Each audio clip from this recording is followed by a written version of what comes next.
Kia ora. My name is Brian Lucid, and I'm head of school of Ngā Pai Mahu Tonga, the Wellington School of Design. It's the designer's role to dream of a future that doesn't yet exist, and then work to bring that future to life by making decisions in the present. Designers envision a path of opportunity, a path where problems can be solved, constraints moved, policies evolved, and behavior changed, leading to impactful results. At the Wellington School of Design, we do this across an expanded sphere of design.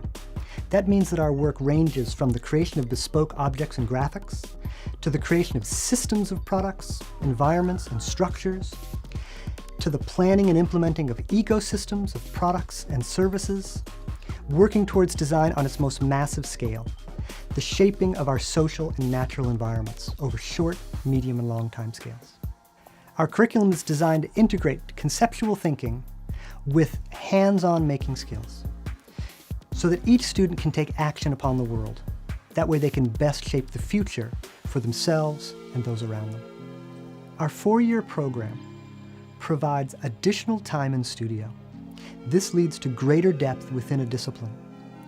But it also provides the time that's necessary for students to be able to step outside of that discipline and explore design more broadly. Our curriculum is based on hands-on making. And that's been something that we've really defined as a core component of our curriculum. Even as we've become increasingly digital, we've recognized that part of what makes us unique as a design institution is our connection to physical making across all of our disciplines. One of the advantages of being a design school that's more than 130 years old is that we're constantly challenged to integrate traditional and the analog with modern digital technology. And this is something that happens across all of our programs. When you visit us, you'll find our workshops full of both digital equipment and analog equipment sitting side by side, bridging together hundreds of years of history of design making. Yeah, so I suppose a good place to start is just to have a chat about what actually goes on in the visual communication design program. And when a lot of people think about visual communication, they think about it in terms of the different types of outputs. So within visual communication, we cover print and editorial design, illustration, brand communication, moving image, motion graphics, video, AR and VR, and there's also information design. So as you can see, it's pretty broad and pretty varied. So in essence, we break the degree into 2 parts. So the first couple of years are spent are more skills focused, so a student will gain a lot of confidence and proficiency in a wide range of technical skills, also processes for developing ideas. The briefs will be quite prescribed, so you'll be given a really clear objective, you'll be given a step-by-step process on how to reach those objectives, and you'll also be told the mode of working that you'll need to use to address it. So it might be a series of posters, it might be a multi-page document, or it might be a website. And the real cool thing about these couple of years is you get to try your hand at a lot of different things and gain a lot of confidence, but also work out your particular interest within this diverse area of visual communication. Then as you progress through the degree, the objective is that you'll leave as a real independent, creative and critical thinker. So the briefs become a lot more open and the students get a lot more creative freedom. And this culminates in that 4th year, where students get to pick an issue of their choosing, they get to research it, develop their own brief, and then they can respond to that brief and hopefully resolve it any way they like. Yeah, we're really active in a lot of awards, and our students really excel both nationally and internationally. So they've done really well in the New Zealand Best Awards, the Red Dots in Singapore and Berlin, and also there is the International Society of Typographic Design, which is an international society that students have done really well with. Yeah, so the cool thing about working at the College of Creative Arts is you get to use the gear from across all the different areas. So within visual communication, if you want to get your hands dirty, we've got really great screen printing facilities. There's also some wonderful old printing and letterpresses that they can use. There's a 3D workshop over industrial, so you can use good old skill saw and lathe. There's a fab lab, so we've got things such as 3D printers, laser cutters, photography studios, lighting setups, green screens. Students work both independently and in groups depending on the assignment, but yeah, in general, the first couple of years are independent, but over that time, the students work on all the assignments collectively. They get to know each other really well. They get a real common understanding of design, and this helps them work collaboratively in a real constructive way down the track.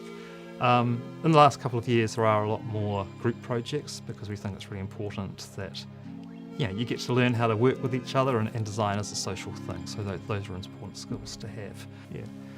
So in visual communication, we've developed several different pathways that students can take, and this involves the core assignments, but also depends on the electives that they choose.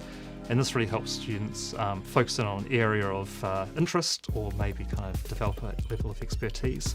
So the pathways we've developed are, there's brand, there's information design, there's typography, there's interactivity, and there's illustrations. So so those are areas that students can really pursue if that's what they wish.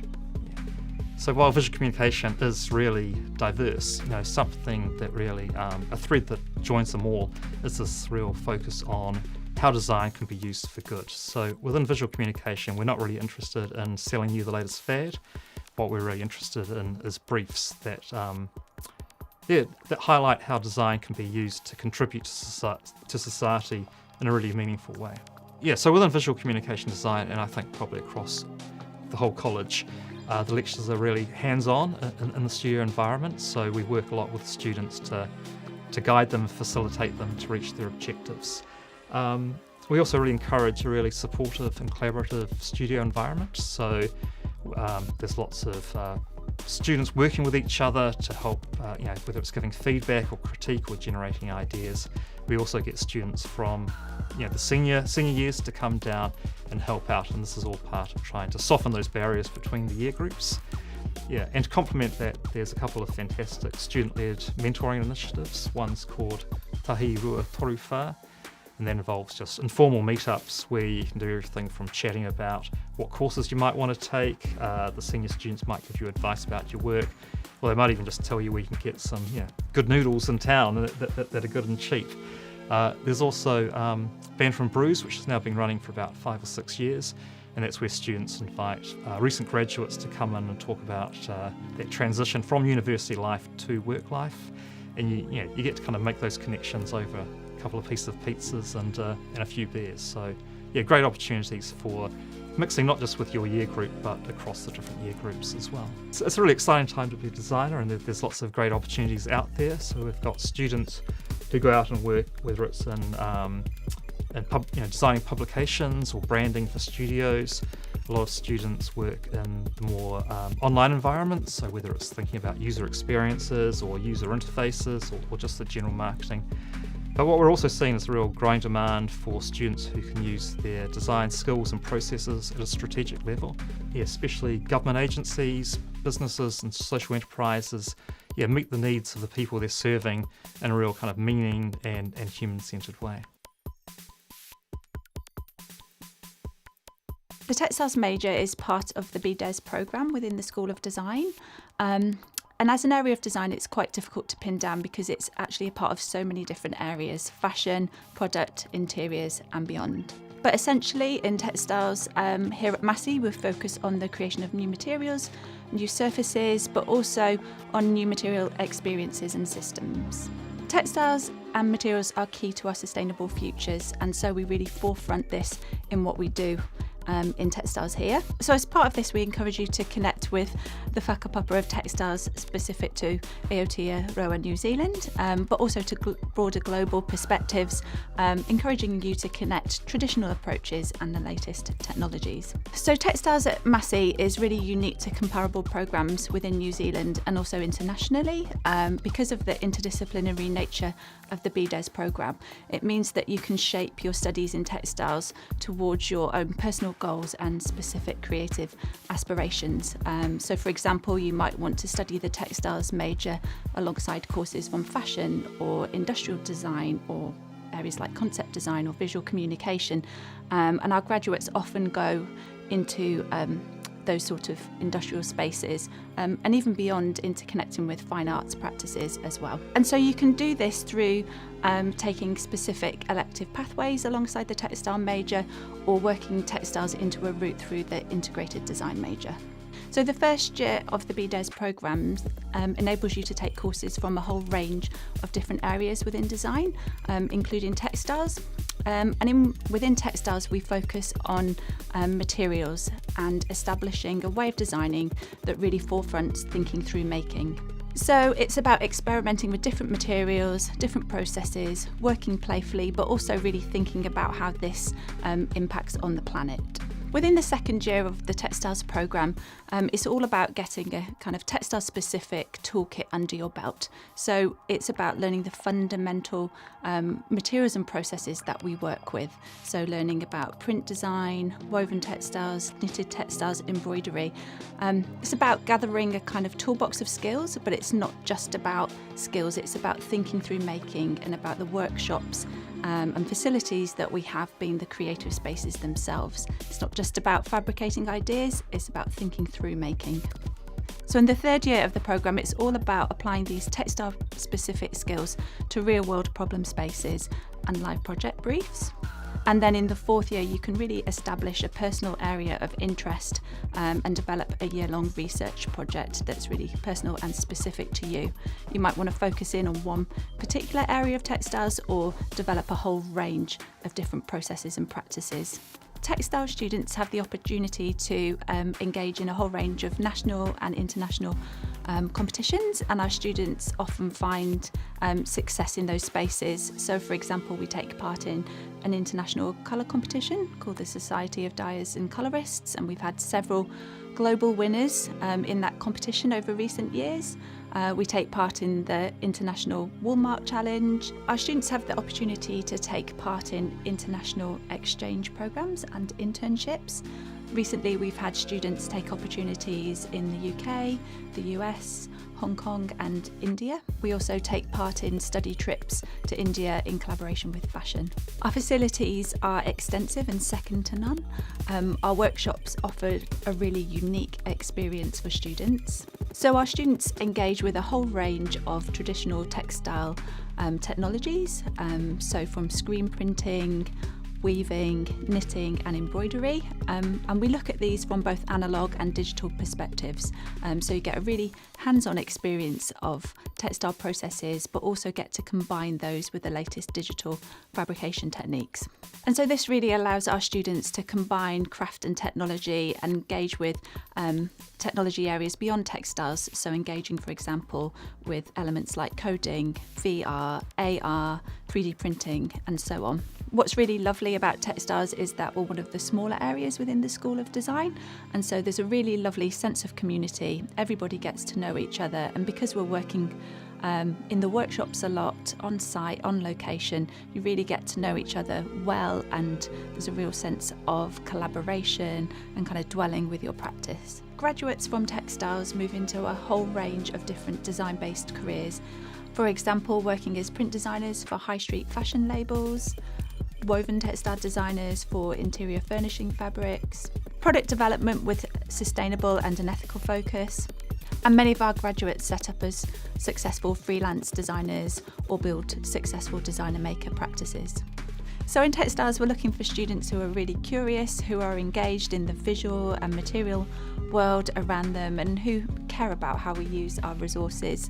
If you want to come and study textiles, you don't need any prior experience in terms of textile skills. You don't need to have a certain level of technical ability. What we're looking for is students who are really interested in the world around them, are observing colour, structure, pattern, and want to make a difference in terms of how we use the material resources that are available to us.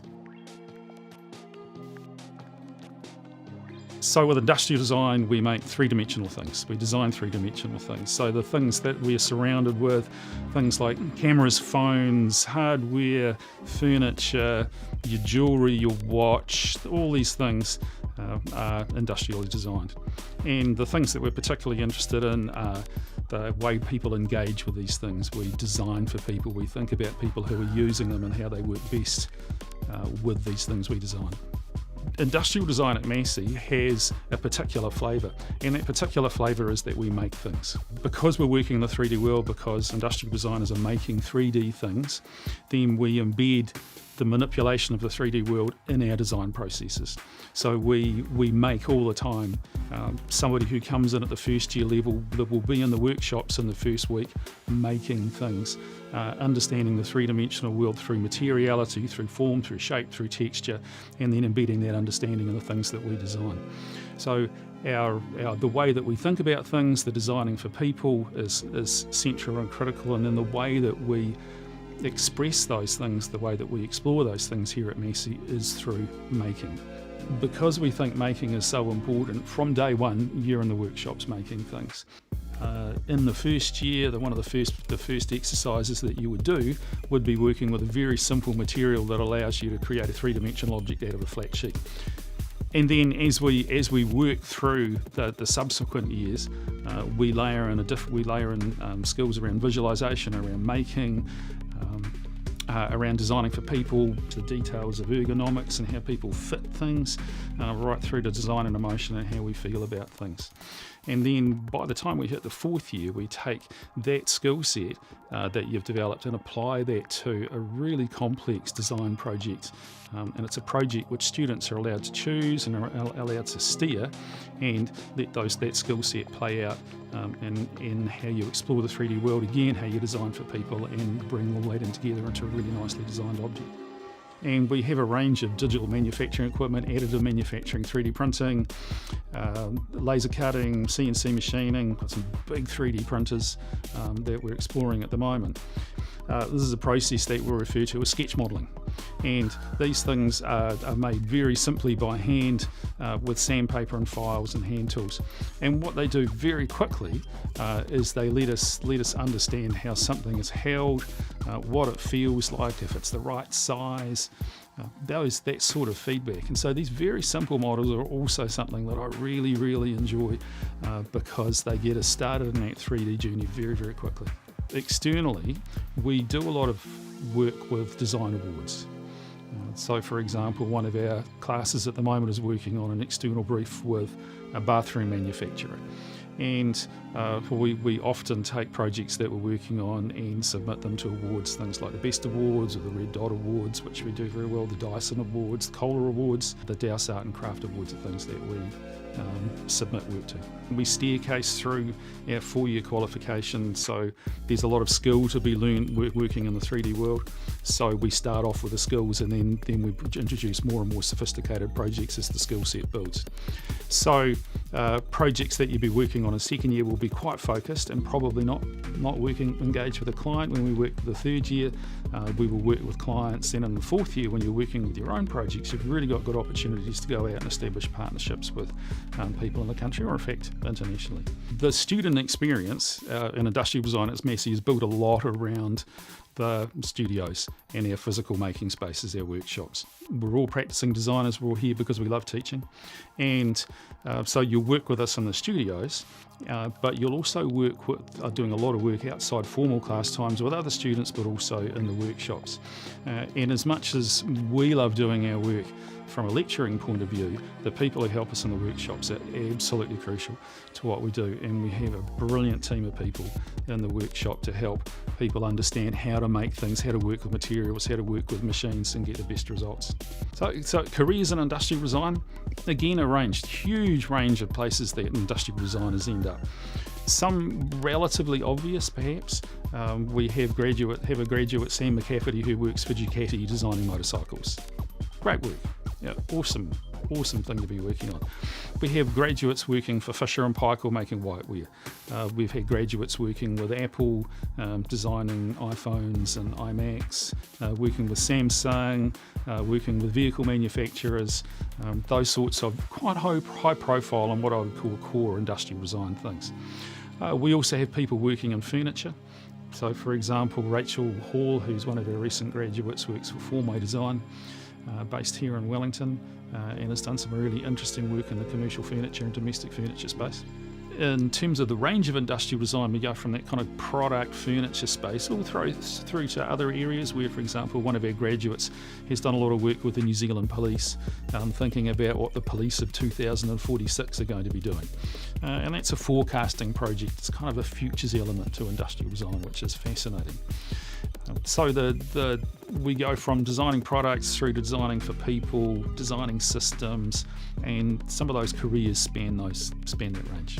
I talked before about making, so making's really important, and if you're a person who's out there and you make things, you love working with your hands, manipulating things, and it might be making cakes or making clothes or painting Warhammer models, making letterboxes for your grandparents, whatever, then industrial design is a place that you want to think of.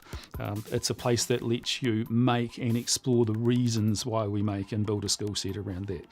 But equally, we'd like to see people who draw a lot. We'd like to think that people who are visionary, creative, futures focused, want to make the world a better place. Industrial design is a really good home for people like that. And the people that we like to work with are people who have that need to make, that it's here somewhere. They need to make things, they need to create, they're engaged, they're interested, they're going to push us through asking us questions that we don't really know the answers to. Those are the people that we want to work with.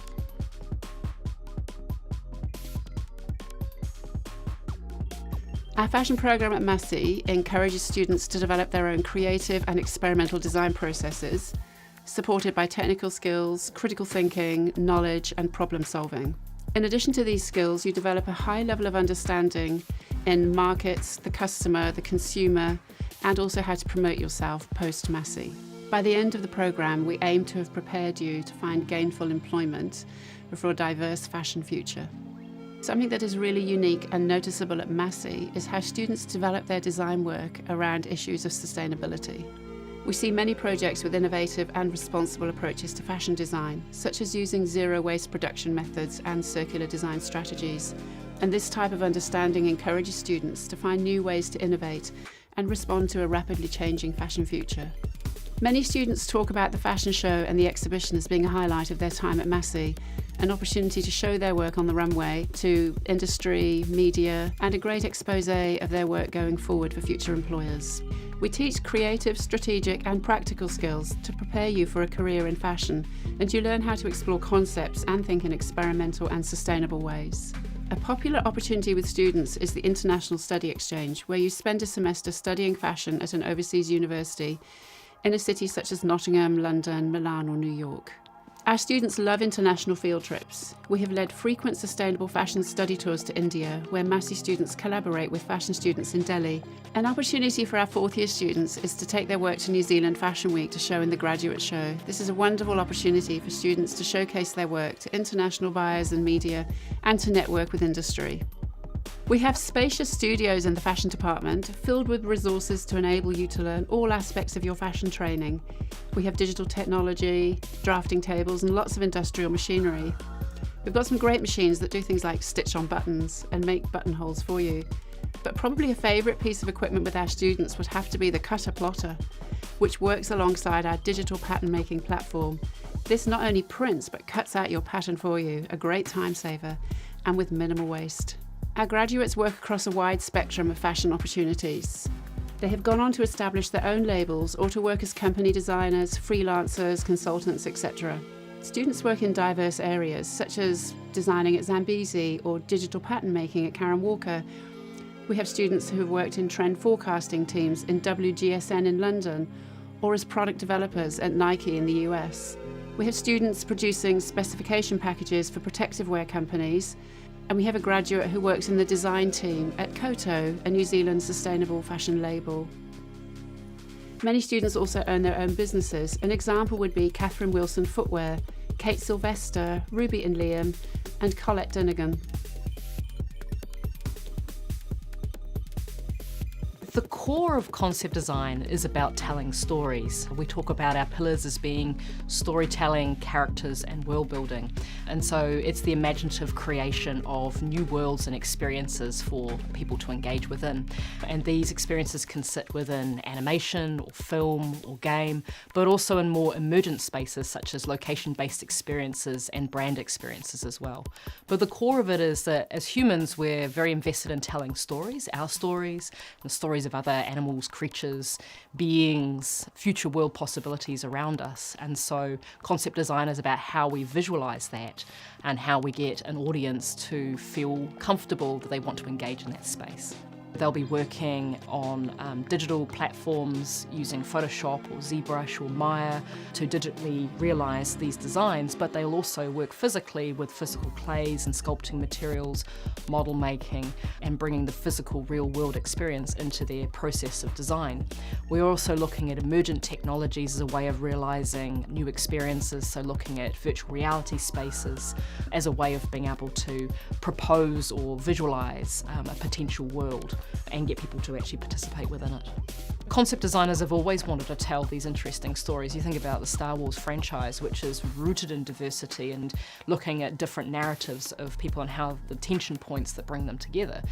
Someone had to think about how all of those different creatures and ecosystems and politics were going to play out within that world, and then what it was going to look like and how the audience was going to buy into it. So the core of concept design is rooted in drawing. Drawing is a quick-fire way of ideating, and we're talking drawing in your sketchbook. So those kids that are sketching in the back of their maths book, we want them in concept design. But it's also sculptors and model makers and people who love to build fantastical worlds or fabricated worlds. The first class that we have in first year is called Imagine, and in that class we focus on the drawing process of designing characters. We look at archetypes, we look at stories and how we unpack stories and flesh them out into these kind of really meaningful characters. If students have come in with an understanding of drawing, we help them level up in digital painting in that first class. So concept design graduates will find themselves in a variety of different spaces in industry. They might be working within game or film companies, but they might also be setting up their own businesses. So we've had a number of graduates going out into the New Zealand industry, into game companies like Pickpock or Grinding Gear Games, but also to Weta Workshop as concept designers, and into production for a variety of different films that are happening in New Zealand. They've also gone a lot wider to international companies such as Framestore and Bethesda Games, and a number of animation companies throughout Canada. There's a lot of scope for where concept design students can actually go once they've graduated. There also seems to be a bit of a theme going on that if you've got brightly coloured hair, that's definitely another kind of pseudo prerequisite, or if you're a little bit wacky, or if you've got like an obsession for monsters or creatures or anything. We really love people who are really interested in playing games but also pulling them apart and dissecting them. So we're quite interested in people who are who kind of sit on the fringes of their groups. So the concept class is a very inclusive space. It's really important that students in concept feel really confident to be able to talk about their ideas and be able to share what they're thinking about with the rest of the class. And so we create a really nice safe space for students to feel confident to be able to do that. We help students that are a little bit shy to be able to speak and feel confident to be able to talk about their work. And we really embrace everybody's kind of uniqueness and perspective or worldview into that space. It's really important because those differing worldviews make for a really diverse kind of output of designs that they're going to create.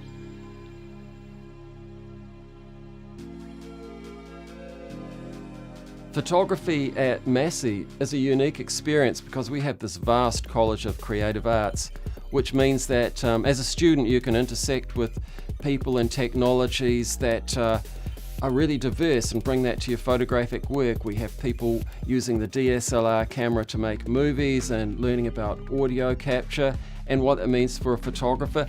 We even have a whole lot of active dark rooms where you can learn alternative processes and darkroom photography. We have the photo book is a medium that we specialise in, and we have workshops and facilities for that. So it's a really rich and diverse experience.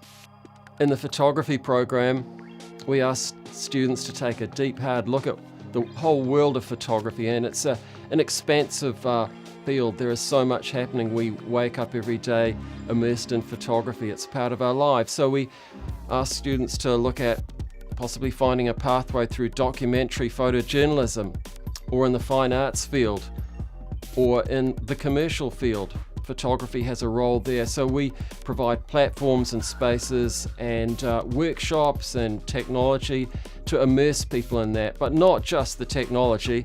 It's the language of photography. It's the role it has in contemporary society, and the role that we can play. And it's a truly expansive field.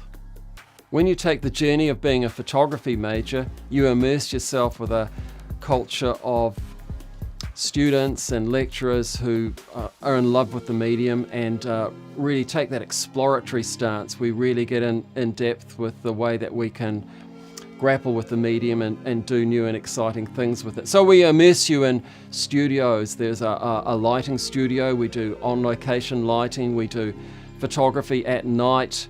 We have darkroom facilities so you can learn analog processes and alternative processing. And we go in depth with post-production, and we have really fine printing facilities. So we take an expansive view of what photography can be. More than that, we really engage with, how do you talk about photography? How do you look at it critically? What's it doing in our contemporary world? We look at the history of photography, and we become practitioners who really can bring our smart thinking to what we do. More than ever, we need really smart people who know how the medium works. We need people who can get in there and understand how photography and social media works, how it can persuade us, how we can use photography really creatively to deal with some of the big problems that we face on this planet at the moment. So you might be wondering, where do our photography graduates go? It's a big wide world out there, and I think you'd be surprised at the expanded kind of places where people go when they become a graduate in photography.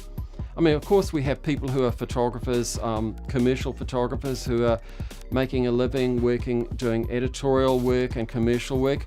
But we have people who work at museums and art galleries as photographers there. We have people who aren't photographers as such, but are picture editors. So it opens up this whole world of creative media practices that people can move into. We have people who are photography teachers, people who work as make a living as artists working with photography. And we have people like Robin Hammond, who works for National Geographic. You'll see some of his work on the covers of National Geographic.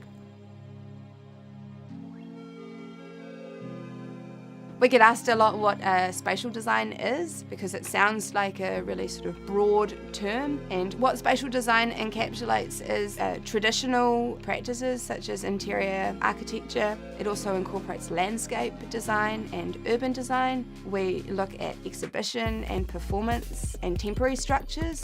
So spatial design is about an approach to spaces and environments. We always consider things from the way it would be to experience it within your body. Well, when I and we refer to digital spaces, we are talking about everything that exists on the internet and then the possibilities within virtual reality. I think that increasingly this idea of mixed reality, so the movement between the physical space that we all inhabit with our bodies and then the spaces that we can inhabit through these kinds of technologies and the points that they meet. And then also video and other time-based media as well.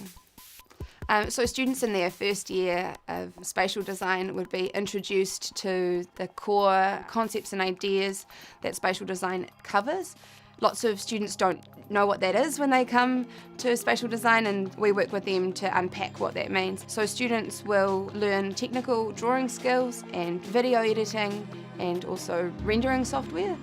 You don't need to know anything when you come to the course. We will help you to learn all of that. Students will also be introduced to concepts of light and materiality and the importance of sight and understanding the social and cultural and historical context of the spaces that we work in. In the first year of spatial design, and then also in some part in the second year too, we are equipping students with all of the tools and the skills that they need to create and imagine and represent spaces. And then as you progress in the degree and in the third and fourth year, you're able to branch out and explore the things that you're most interested and passionate about. In our briefs and our projects, we work with students so that they can respond to the brief in whichever way they feel most drawn to. And so sometimes that could be that they design a piece of furniture or a costume or a temporary installation. And all of these things are approached from the position of a spatial practice, so considering how it exists in space and how it is encountered by the people who it is made for. Students who study spatial design have the opportunity to do internships, and those internships are sometimes with staff members. We had a group of students who interned with Stuart Foster and the team who put together the New Zealand exhibition for the Prague Quadrennial of Performance Design in Space in 2019, and those students actually travelled to Prague and put together an exhibition that was viewed by hundreds of thousands of people. Over the course of their study at Massey and spatial design, students have access to a wide range of facilities and software. We look at projection design and lighting design and some beautiful purpose-built spaces. We also teach students a range of rendering programs so that they can create essentially photorealistic images of the spaces that they are designing. And we also have very beautiful studios that we've just moved back into, and the studio space is really important for us because it means that we can prototype ideas at one-to-one scale, that students are able to create something and actually be inside of it and see how it feels, which is a really important part of their learning. And we work really closely with students in a studio environment, so lots of one-on-one time or time in small groups. We get to know our students really well, we know everybody's name, and the benefit of this is that we can work with them to develop what their spatial practice is. One of the most incredible things about the spatial design program is the breadth of careers that our graduates go on to have. We have students who work in more traditional areas such as interior architecture practices, but we also have students who work in exhibition design as designers on films. We currently have a graduate who works as a designer at the Ice Cream Museum, and we have students who also work in the design and installation of retail spaces and restaurant spaces. We've had students who have gone on to do more fine arts-based practice and performance art. We've had students who work in council and the urban design and urban planning teams. It's really driven by whatever their interests are, and I think that what makes spatial design important and looking forward to the future is that our graduates will go on to imagine and create the spaces that we live in, and they have the opportunity to make those spaces inclusive and accessible to all people and to reflect values of kindness and community. And so we really look to equip graduates with a critical understanding and a curious approach to the world so that they can make spaces that are really beneficial for the communities that they serve.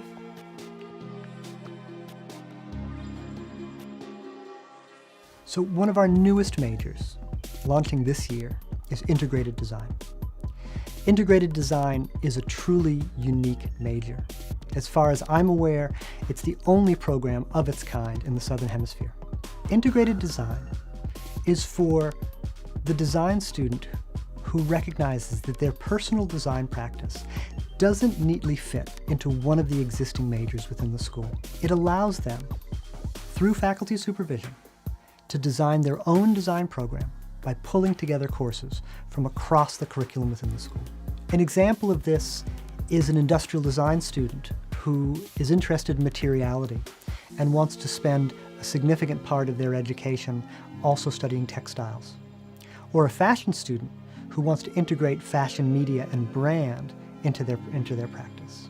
Students within integrated design work closely with a supervisor to design their own design program and are followed by that supervisor throughout their educational journey.